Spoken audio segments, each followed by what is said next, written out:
If it's fun you desire, it's fun you're going to get at FlatStick Pub. It doesn't matter what the occasion is, whether it's date night, guys night, ladies night, or large group event, FlatStick Pub's got you covered. They have 6 great locations across the Pacific Northwest, from Pioneer Square to Kirkland, South Lake Union, Spokane, Bellingham, and Redmond. All locations offer the best pub experience in Washington. 2 rules at FlatStick Pub: drink local and have fun. Pretty simple. So if you like to have fun, love local beer, and great tasting food, make FlatStick Pub your next spot. Visit them at flatstickpub.com.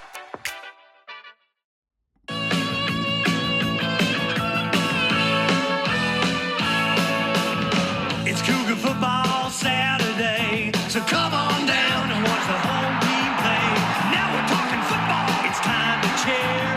Pac-10 football is here, so come on down and help your Cougars win. It's Wazoo football time again. Bring your friend.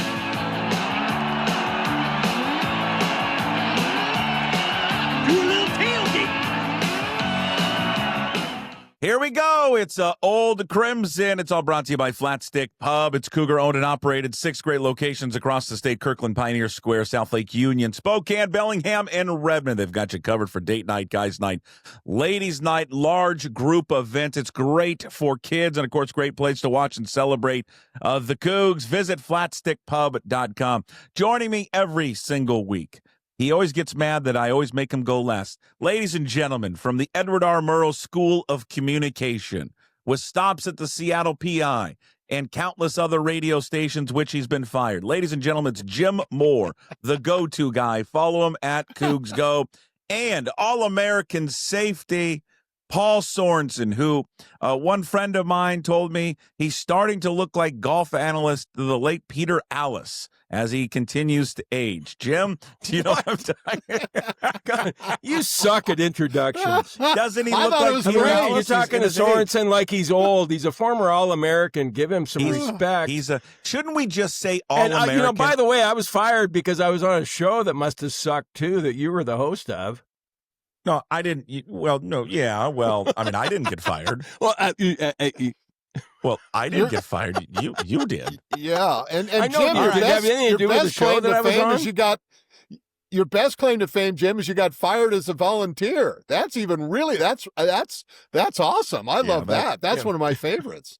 Thank you, Paul. I You're welcome. appreciate that. So Thank you. I don't think we should say former All-American. He was an All-American. All-American Yeah, that was safety a at long Washington time State. ago. Paul Though. That doesn't Sorensen. count. Get rid of that. That's in the past. It does. Yeah, it does does. count. It does count. You were an All-American. We weren't an All-American at anything. All right, Paul Sorensen, you get the first crack at it. What the hell happened? But I will. You know what? I'm tipping my fedora to Jim Moore. Okay, I probably pointed the wrong way, but he brought it up about the Akey effect. You know, in terms of they beat Lafayette, which was an FCS school. They got a win. They got off the schneid. They've got some excitement going down in Corvallis.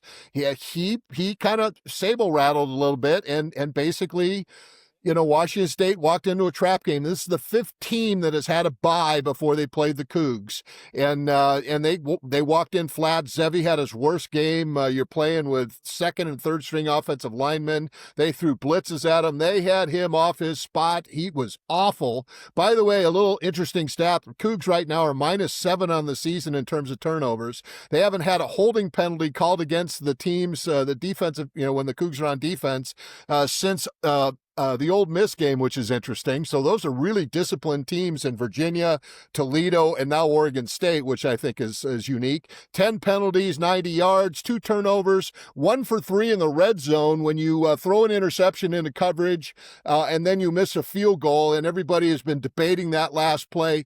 There were guys open all over the field, but just a couple things that I saw that bothered me. And everybody's going to talk about injuries. Injuries are a factor.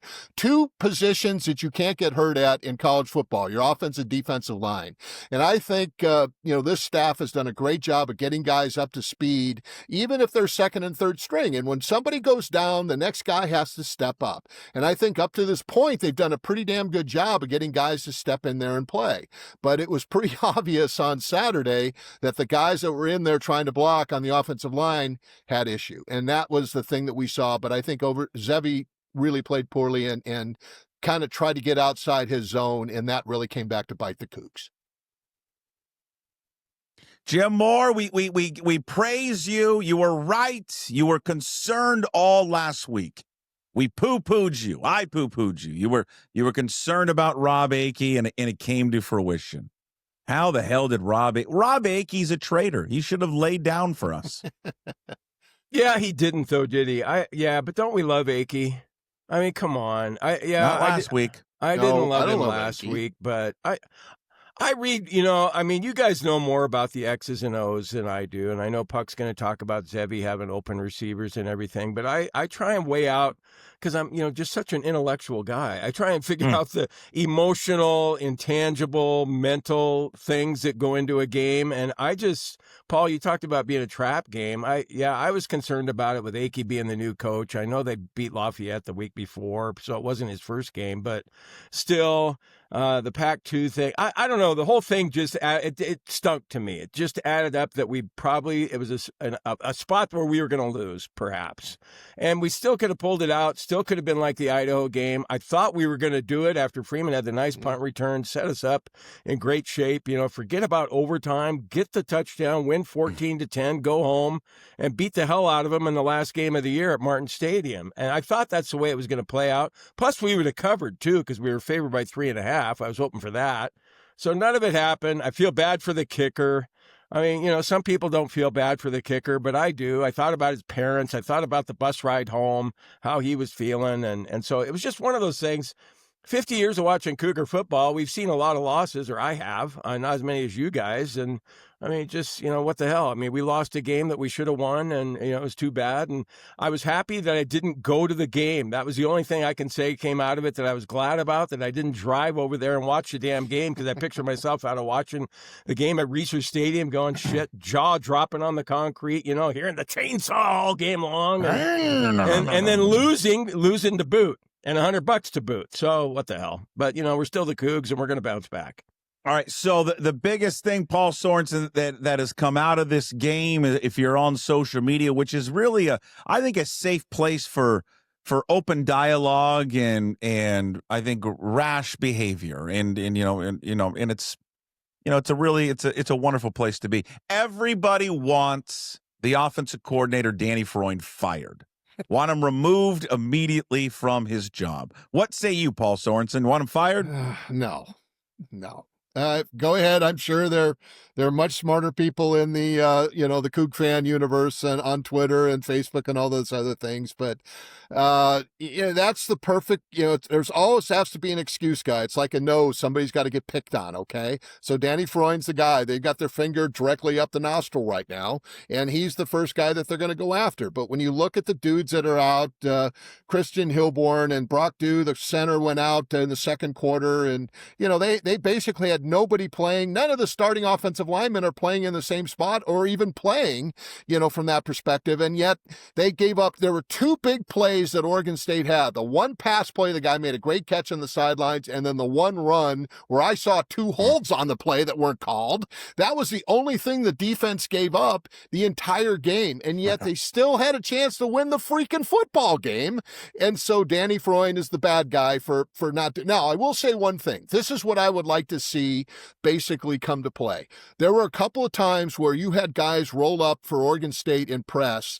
That's where I'd like to see some checks, where maybe you throw some deeper routes, maybe get some go routes going. Or when they're off, you come in and check and throw some hitches or slants, some easy throws for Zevi.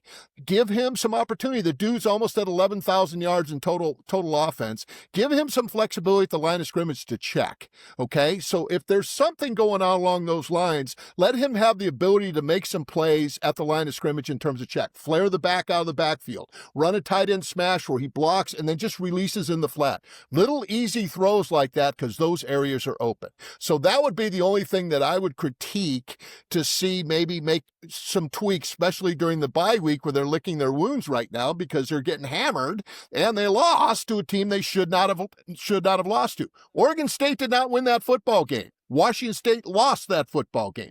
By the way, 3 of the last 4 wins were all in Corvallis. Oregon State has not won in Pullman in 12 freaking years, and they're going to get their dicks kicked in when they play them in 3 weeks. I'm telling you right now, period. Sorry. Ooh, geez, Paul. That's Hey, all. What'd you think about the fans storming the field? Hold on, Jim. I don't want to move on to the fans. Not yet. Yeah, hold on. I want to stay with Paul. Oh, 1 second. Paul, I want to stay with you on that. Shouldn't a fifth year, you will know this better than I will, and maybe you've talked to people. Are you telling me a fifth year, or is it 6 years? He's been playing college football for a long time. He's a fifth year senior. He's a fifth year. Does he not? Okay. Does he not have the ability to check out of a play? No. Is that what you're telling me? He can doesn't have check. that? He has run pass options on everything, and he has options to check. Then why? Okay, then why isn't a fifth year senior checking out of that? If he sees that, isn't that on him and not the coordinator? Yes. So that is on him. So then again, I'm going to go back to we want to blame Danny Freund all over the place, and I'm not saying, and I just want to say this: I don't think Danny Freund has been perfect. I don't think Jimmy Rogers has been perfect. I don't think the three of us have been perfect. No one is perfect. But to sit there and we'll get to it in a second. I have a real theory why everybody wants him fired. I'm going to get to it in a second. But if a fifth year senior comes up to the line of scrimmage and sees all the things that you just noted and can't check out of it, that's on him. He could check. That's not on anybody else, because my guess is they're prepared for all of that. They were. He could check. But it was a very nice job by their defense and their defensive coordinator in calling a game, and they disguised well. So from that perspective, it was a great job by Oregon State to prepare for Washington State. And both defenses did a great job. Defense for Washington State did well enough to win the football game. And that's the part that let's give Jesse Bobbitt some kudos on that, because they played really well as, from that perspective. They should have won the game defensively.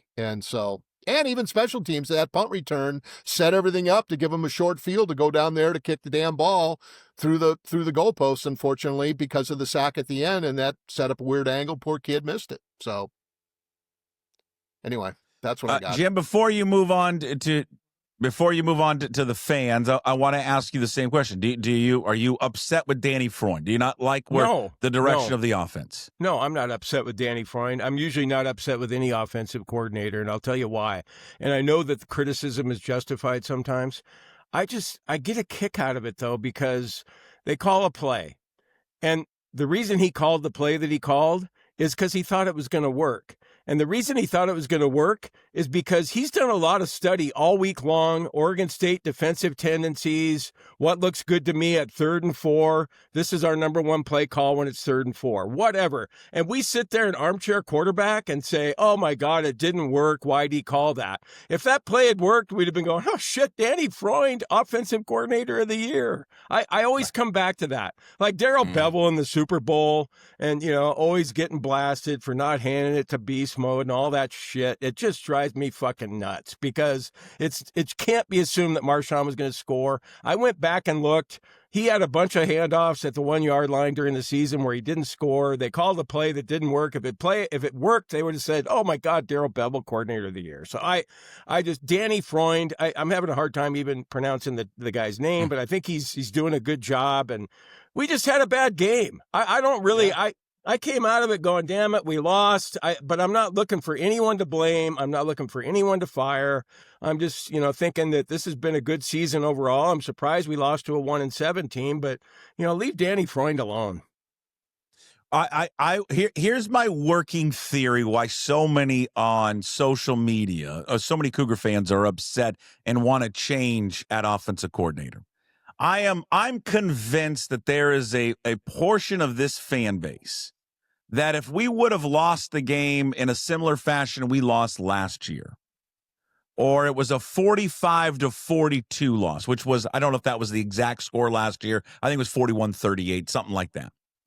I think Cougar fans would have been like, all right, we lost, but man, we scored 38 points. Oh, we scored 40. I think there's been this fan base that has been brought up for years and years and years on what has really set Washington State apart has been offense. Forever. It's always been offense. It's been quarterbacks, wide receivers, you sprinkle in some running backs, but it's been a high-flying offense that Cougar fans have been accustomed to watching forever. And so if they would have lost, they can stomach a 41-38 loss. What they can't stomach is losing 10-7 because they're not familiar with 10-7. And going into the season, I just knew that many fans did not understand what was about to change offensively. They didn't get it. This wasn't just, hey, we're going to run the ball more. And Paul, you knows this better than you and I know this, Jim, because he played the game. This was a philosophical identity change. You're going from air raid, spread it out, to it's still out of the shotgun, but it's a physical running game based offense, and everything else is based off of that. It is a total, absolute 100% mindset change, especially for guys who are carryovers for the offensive line. They've just spent the last few years of backpedaling every time. They're not backpedaling anymore. And so I think fans just did not comprehend what it was going to be like. And they have not understood the changes that were going to happen. And so they get upset because they're not scoring 40 points anymore like Mike Leach. Let me point out Mike Leach's first year in Pullman, by the way. Okay? He averaged 20 points a game. That was 121st in America. They, you know what their total offense was? They were 108th in America. Rushing the ball, they were dead last in rushing the ball. So before everyone's wants to fire the offensive coordinator, did you want to fire Mike Leach after the first year? Okay? Because his offense was terrible. It was awful. Maybe give it a year. They got 75 new guys. Again, it's not just changing the offensive play calls, Paul. It's changing an identity and a mindset. Well, people need to relax a little bit here. That's a great point. And here's another point, too. The majority of the players that came with Jimmy and company were on the defensive side of the ball, where they loaded up in the transfer portal and from that, side came on in the secondary, came on the defensive line, came over on the defensive side of the ball where they had to plug and play and really scramble was on the offensive side of the ball. They lost a lot of their offensive juice, went with, knucklehead to Wake Forest and other places. So they had to really backfill and really scramble offensively. And that's where, the Cougs have been kind of behind the eight ball. So that's kind of where the void has been and where the Cougs have kind of had to dig out of a hole. So that's been a great point that you just made right there, where they're having to do a big job on the recruiting side to get it back to the level that they need to get to where they need to be. They're going to have to fill offensively. Jim, did you want to follow up, respond? Yeah, I don't necessarily agree with you on that, Puck, and I don't know if it was as great a point as Paul is saying it was. I didn't sit there and watch that game. Maybe I'm different than most Cougar fans, I guess. I didn't think if we'd lost 41-38 that I would have felt differently than 10-7. So I'm not so sure. I think people generally understand that we're trying to change things up with a new coach and. But maybe I'm wrong about that. Maybe you're right. Maybe people are going, God, I miss the high flying offensive days and wish we could get back to that. I'd like to see us score more too, but I didn't come away from that game going, damn, 41-38 would have been better than 10-7. I'll just respectfully disagree. I know. I think that's just a mindset that a lot of fans have. I think there's a mindset of this is how we've always played offense, and why are we not playing offense like this anymore? Meanwhile, absolutely ignoring the job that guy has done on defense. It's an amazing turnaround what he's done to that defense. That defense was awful under Jake Dickert. Awful, and he was a defensive guy. It was terrible. I'll give you 3 games. Puck. That guy has done is.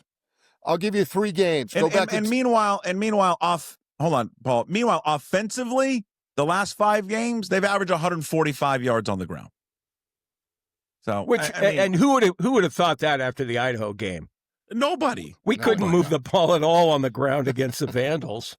And then we had to lose to the Vandals in hoops last night, too. Yeah, that was great. Paul, I'm sorry. Go ahead. Well, I'll just go back. I'll give you 4 games or 3 games to kind of look back. Go to 2019. We were up 34 to UCLA. Our quarterback threw 9 touchdowns. We lost. Remember that one? 2023 lost to Stanford 10-7. They were 3-9. Remember that one in Pullman? And let's just go back last year to Wyoming, to a 3-9 Wyoming team. I was standing on the sidelines when we lost 15-14. It was 4th and 13, and Dickert calls a timeout with the clock going down to give Wyoming a chance to call a timeout and get a play, switch the defense, from basically a zone where they're going to play the end zone, and then he switched it up to a man, and they ran a wheel route with a tight end, threw a touchdown pass, lost that game. You talk about excruciating losses. Cougs have seen enough in their lifetime, but those are 3 that popped into my brain of just brutal freaking losses, where we either couldn't stop them or just pathetic play on the defensive side. So there you go. Yeah, All right. those go ahead, losses Jim. didn't occur to me, Paul, but I'm really glad you brought them up. Well, I was there. I Sorry was there about for that. the UCLA game. You have any Wow. more excruciating losses you can? Oh, I think got a of? ton of them. I'd go back to I got 1980. a few I could pull out too if you want. Yeah, I got a million of them. I mean, we're Cougs. We could throw a ton of them on the pile if we want. No, here let me go back to what Puck was saying. Yeah, I mean, this is a defense. What the Huskies scored? They scored 50. I forget how many they had, but we couldn't stop them all day. And then North Texas this season, that game did happen this season. And for us to go to Ole Miss and Virginia and play defensively the way we did against nationally ranked teams, yeah, he deserves all kinds of credit for that. There was going to be I think just a real learning to me going into the season. Maybe I'm the minority. I knew how big of a learning curve and how different this offense was going to look in year 1 under him. And I don't know. Maybe I'm wrong. I just don't think people realized it enough and understood what he was trying to change. And we'll see. I mean, can they get better? Of course they can get better. Are there plays where you're like, well, why did we call that? Of course the Ole Miss game when they had the drive. I think if Danny Freund and Jimmy Rogers could do it over again, they wouldn't call a draw play. Yeah. Do I understand what they're trying to do? Yeah, you catch them off guard. They think they're going to throw, and you catch them. Yeah, but okay. But if you don't catch them off guard, then what? If you don't get to the yellow line. But it goes back. But hold on, it goes back to our point. What we said earlier. When the play works, it's great. When it doesn't work, everyone's an idiot. And then the Virginia game, and I again, is that the right play call in the Virginia game? No, but what are the circumstances that lead up to that? What led up to it was a boneheaded decision on the kickoff return that backed him up, and an offensive lineman that had 2 or 3 penalties in a row that backed him up inside the 1 yard line. All right. So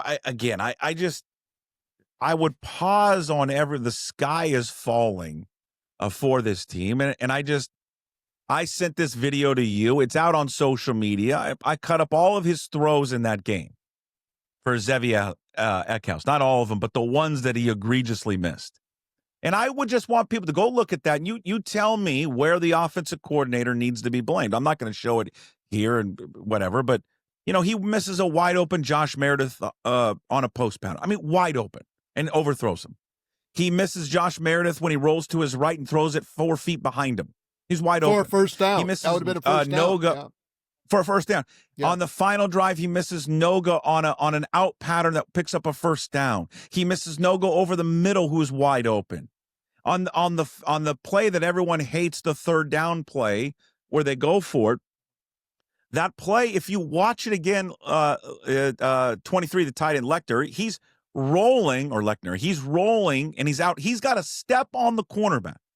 The play's designed to throw it to the back pylon. If he just throws it there, he's going to give him a shot to maybe catch it, or it gets, batted away, or it goes out of bounds. The mistake is going out of bounds, because that's what put the ball in the right hash mark. If he doesn't and he just throws it away, the ball's in the middle of the field. Likely the kicker makes it. We go into overtime, whatever happens. There's a lot of plays. There are 2 great design screens that he ran. 2 great design screens. One was to the running, I think it was to Johnson, and one was to Lechner again. The plays get blown up because they don't execute it, because you have an offensive lineman, number 75, and Freeman completely whiff on blocks. And then on the one to the tight end, Carter Paps, who we all like, the freshman wide receiver, doesn't even block. I mean, a piss poor effort. Doesn't even block the guy. And he gets chopped down. That would have been a first down and probably 15 more yards. Again, you want to be critical of the coordinator. Watch the game again and watch the plays and tell me, was it the coordinator's fault or the lack of execution there on the players? All right, I'm done with my rant. Jim, you wanted to jump to it because you're bothered that Oregon State rushed the field. Go ahead. No, I'm not. I'm not really bothered by it. I just thought it was interesting that someone was storming the field after beating us, of all teams. Has that ever happened before in the history of Washington State football? How many times have opposing fan bases stormed the field after beating us? Paul, help me with that. I mean, you can bring up excruciating losses. Do you have any storming the field history, statistical stuff that you could substantiate my claim here? The only storming I'm aware of is when they ran the Buffalo at Colorado, but that was in the pregame, and the damn thing almost ran over me. But we got out of the way in time, fortunately. So that's about it. That's the only thing I can think of. So you're saying, Puck, it didn't bother me. I thought it was is ironic the word or weird or whatever word you want to pull out. You're storming the field after beating a 4-4 team, the Cougs, really? Okay. Okay, I mean, so you do have a problem with it then. You have a problem because if it wasn't what you have a problem with it. I like students going on the field. I do like it. I just thought it was funny that somebody stormed the field after beating us. Like that's great, some sort of great Passion. accomplishment. That's awesome, though. That shows college football. They're 18-year-old kids. I know. Jesus, can I just have an opinion without somebody giving me shit about it? Is that okay? Is that okay? Police is out. I mean, Paul. I just thought it was funny. I like Mr. Fun Police. I like the Beavers. The Beavers can do whatever they want. But, okay, let me ask you something. If we beat Oregon, let's say we lose to Louisiana Tech and we lose at James Matt. Oh, wait a minute. What are we, 4-5? We got to beat one of those two teams. Anyway, if we go to the Oregon State game again, the last game of the year, I know, hang with me, Puck. And we need that win to go to a bowl game, to go to the Jimmy Kimmel LA Bowl or whatever. Are we going to storm the field if we're bowl eligible after a 6 win and beating I don't care. Beating a 2-9 Oregon State team? They're not going to be 2-9. We will. Are we? Okay. Because they'll beat Sam Houston State this weekend. Hasn't won a game. Now watch, they get upset. Wouldn't that be ironic? Hey, Jesus. when we I'll do take storm Sam Houston the field, in the points, okay, Paul? Oh no! I storm the field anytime you want. God, it's supposed to be fun. Okay, Sports. well, geez, I criticize you with whatever you were talking about. Jim, the high I think it's fans, great because it shows the passion. We're building the new Pac-10, 12, whatever the damn thing is, and that shows that they were fired up to beat the Cougs, so this is cool. That's a big win, and then maybe we have to show some passion at Washington State if we beat the Beavs, which we've done 12 years in a row in Pullman, so let's make it 13 and get back to 1-1, and we can beat Big Two champions. All right. I got it. Wait, let me interrupt you. This is worth interrupting you for. Free. I got an idea. How about November 29th, we all show up at Martin Stadium, and if we win, we'll get our old asses down there over the wall and storm the field too. What do you think? Done. I'm there. Huh? I'll storm on the field anytime. All right. Okay. That's it. No game this week, and then they got next week. You'll be. Is it Dad's week? Yeah, we got to go. Dad's weekend. And we're kind of tired of talking about storming the field. Storming the field. Go Cougs. Take this out of the show. I'll tell you Go that. Cougs. Is it Dad's weekend? I thought we just had Dad's weekend. Yeah, Glenn it was trying to call it Dad's parental weekend. guidance weekend. Maybe he's was. So he's trying to rebrand it? Yeah, I kind of like that. Oh, I got you. Yeah, that's what it is. Politically incorrect weekend. I'll be there. I play the Huskies in hoops the night before. Oh, boy. That's all right. Another edition of Old Crimson in the books. All brought to you by FlatStick Pub. Big thanks to Andy Large and the crew there at FlatStick Pub. Big thanks to Paul Sorensen. Thank you, Paul. You're welcome. Thank you. And thank you, Andy. Jim Moore, the go-to guy. Thank you, Jim. Go Cougs. And we'll talk to you next week, boys. Go Cougs. Go Cougs.